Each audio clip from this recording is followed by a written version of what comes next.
and infantry in special infantry operation techniques besieged the terrorist ability in defending the territory.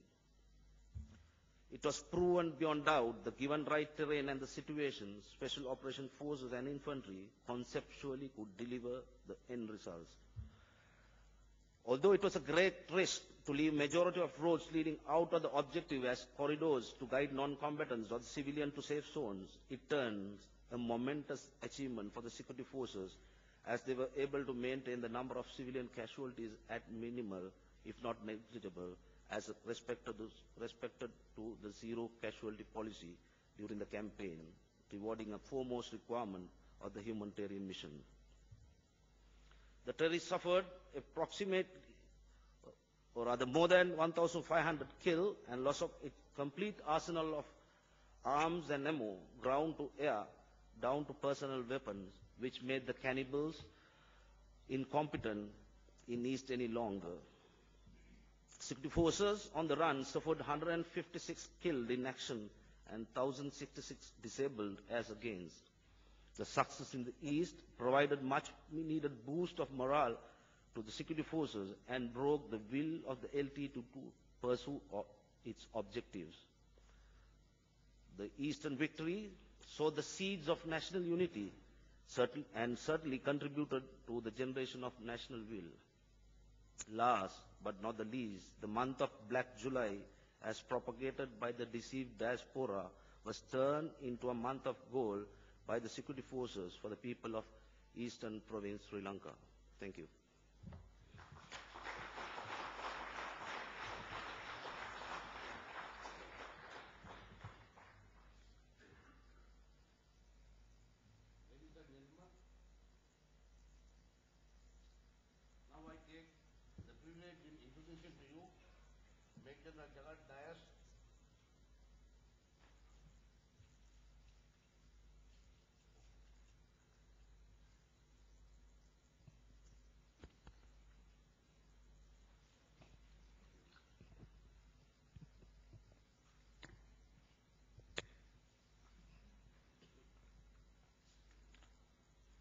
Major General Jagat Dayas, RWP, RSP.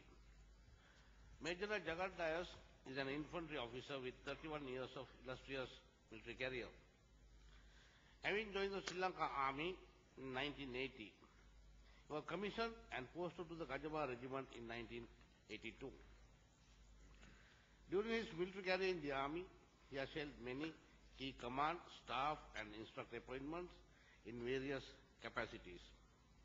Having served 90% of his military career, commanding troops in operational areas at all levels of command up to the divisional level, he immensely contributed to the final countdown of the LTT by commanding the 5-7 division, which initiated the strategic blow to the LTTE.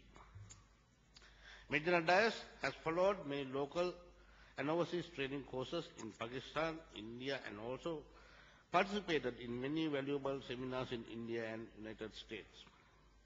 He has been decorated with legendary medals of Rana Vikrama and Rana Sura for his bravery in the battlefield. Presently, he holds the appointment of the Deputy High Commissioner of Sri Lankan Mission in Germany. Ladies and gentlemen, Major General Jagat Dayas.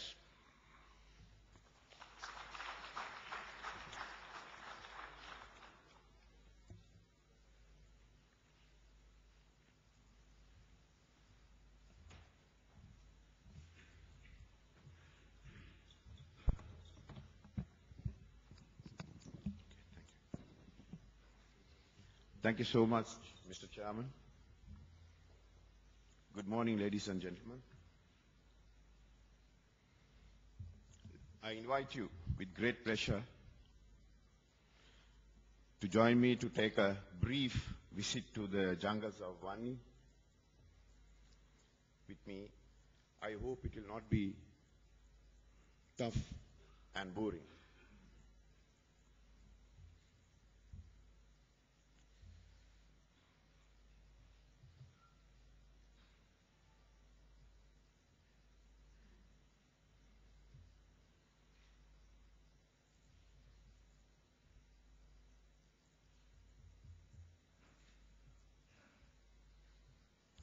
forces involved is as shown on the screen.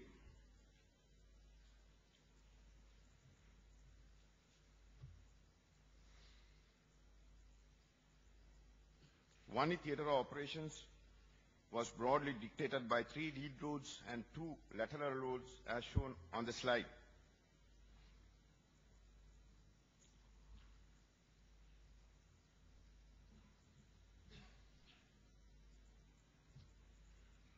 Road network connecting population centers and isolated villages was a great concern during planning stages. Primary and secondary jungles, waterways, tanks, and cultivated lands hindered day maneuver of foot and mechanized infantry. Lack of motorable roads and tracks made build-up of combat power, logistics, and especially the Cassivac complex. At times, casualties were evacuated purely on human back for 8 to 10 kilometers rearward. Major reservoirs, as shown on the screen, were of strategic and tactical value. Hence, said terrain imperatives had a major impact on the planning and execution of one-year operations. France, Central Front. The Jaffna A9 road dominated the Central Front. Densely populated areas, as shown on the screen, were of advantage to the terrorists in sustenance.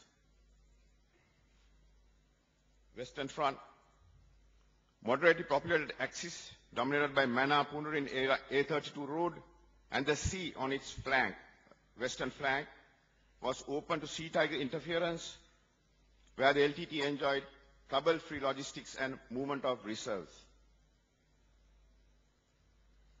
Eastern Front. Lateral tracks and heavy fortifications of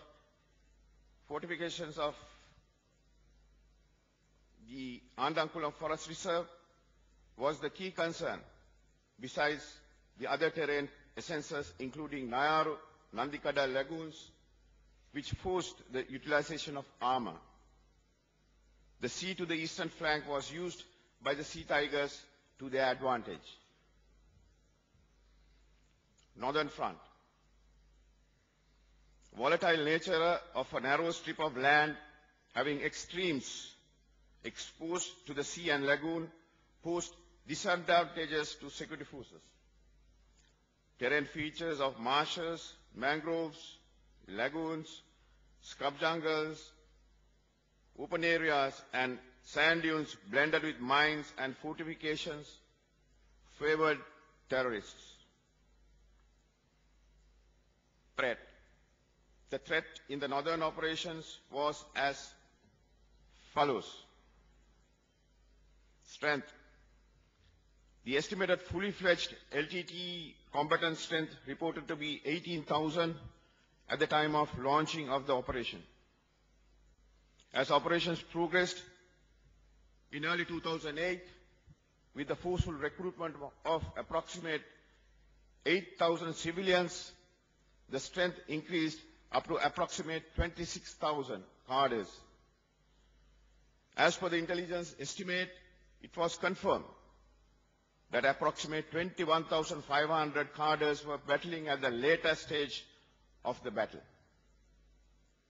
Capabilities. Following are the broadly summarized LTT capabilities. Operating in small groups. LTT cadres were capable of operating in small groups due to the terrain familiarity. Launching counterattacks. With the thorough knowledge of terrain, disposition, and strength of own forces, the LTT had the capability of launching concentrated attacks and counterattacks. Night movement.